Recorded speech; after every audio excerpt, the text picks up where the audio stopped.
Hi guys, today we're going to talk about inscribed angles and intersected arcs. So our I can statement just starts as that. I can find the measures of inscribed angles and intercepted arcs. So the first two boxes we have here are just the vocabulary words. It says an inscribed angle is an angle whose vertex is on the circle and whose sides are chords. So here's a great example of just what an inscribed angle looks like. The other vocab word of the day is called intersected arc. And the intersected arc is the space that's in between the inscribed angle that I'm scribbling here. That is the example of what we're talking about when we talk about the inscribed or intersected arc. Now there's a relationship between these two. So if you take a look at our next box, it says the measure of an inscribed angle is 1/2 the measure of the intercepted arc. So if I tell you that this arc measure is 100 out here, we automatically know that the inside angle measure is 50 degrees. Now let's just take a look at that. Look at this distance and look at this distance. Doesn't this look about half the size of that distance? So it makes complete sense. Let's take a look at our fourth one. It says, two inscribed angles of a circle intercept the same arc, then they are congruent.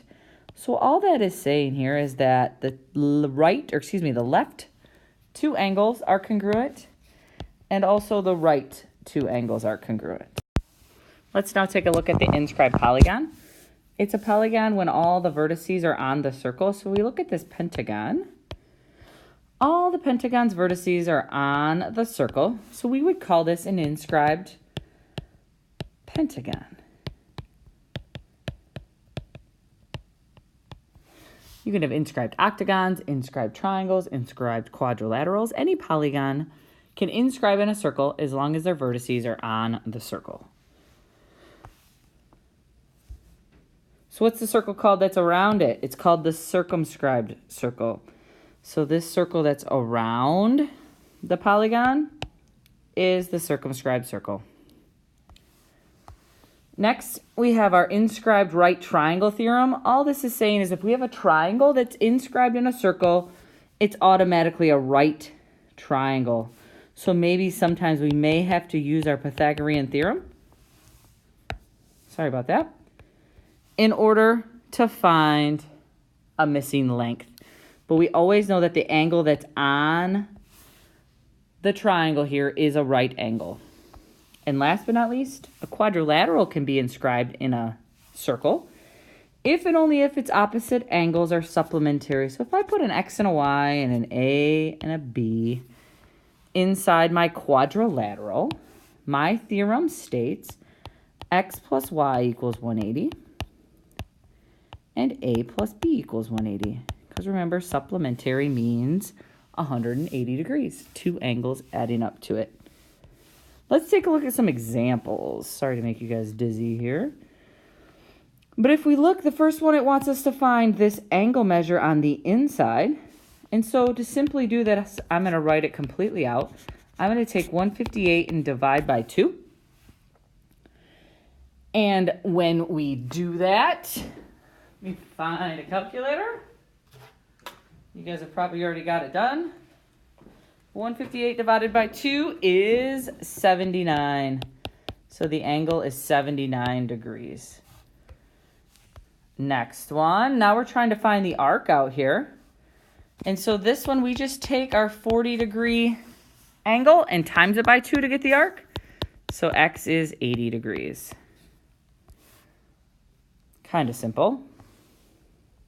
This next one's kind of tricky because it's asking us what we already or what we don't know. So the last one we times it by 2, and we knew that this arc out here would be 152, but that's not what it's asking me for. It's actually asking me to find the other side. So keep in mind a whole circle is 360. We just have to minus the 152 from it. And we come up with X is 208. It is the piece that we are not finding for that one.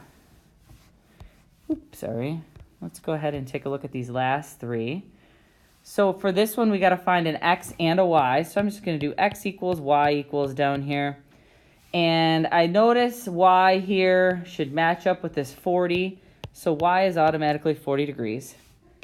And if I look, x is the intercepted arc of my newly found 40-degree angle. So to find x, I just have to take 40 times 2.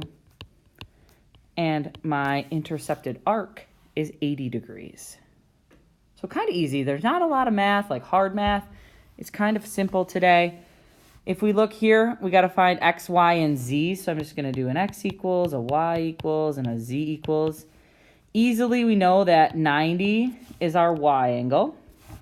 We remember that a triangle adds up to 180. So I can just do this math to figure out what x is. So x is 40 degrees. And then I notice that angle y is the inscribed angle to the intercepted arc z. And so I just have to take 90 times 2, or you guys knew that the diameter cuts a circle in half, so we probably already knew that that was 180 degrees. Last but certainly not least, we got to find x, y, and z again. X is probably the easiest, this little chunk right here, because we know a whole circle is 360. And so we just have to subtract off what's already given to us, which is all of those. And if we do that, trust my calculator here, we end up with x is 44 degrees. Now if I change colors and I look at y, y's angle intercepts 80 and 152. So I just have to add 80 and 152 and then divide by 2 because we're trying to find the angle. So I get 232, and then I divide that in half, 116 degrees. The same thing is probably going to happen for z. We're talking about this angle, so we're talking about these two arcs. Oops, sorry guys. And we know that that one's 44 on the outside, so if we take 84 plus 44, and then we just have to divide that number by 2. So 128 divided by 2 ends up being 64 degrees. So again, guys, if you have any questions, you're more than welcome. Well, I'll go over it again tomorrow in class. But also check the QR code. It'll give you some more examples. But the math is kind of easy today. There's not a whole lot of trickiness. Just trying to figure out whether you're multiplying by 2, timesing by 2. Triangles are 180, circles are 360. And just kind of using some common sense there. All right, you guys complete the backside as much as you can. I'd like to try to see some of us finally get into that thumbs up column because it's getting towards the end of the year to challenge ourselves a little bit. But I definitely need you to do the first and the second column. When you come back to class on Thursday, you will have a homework quiz. So make sure you work on this and you're ready for it. Have a great day.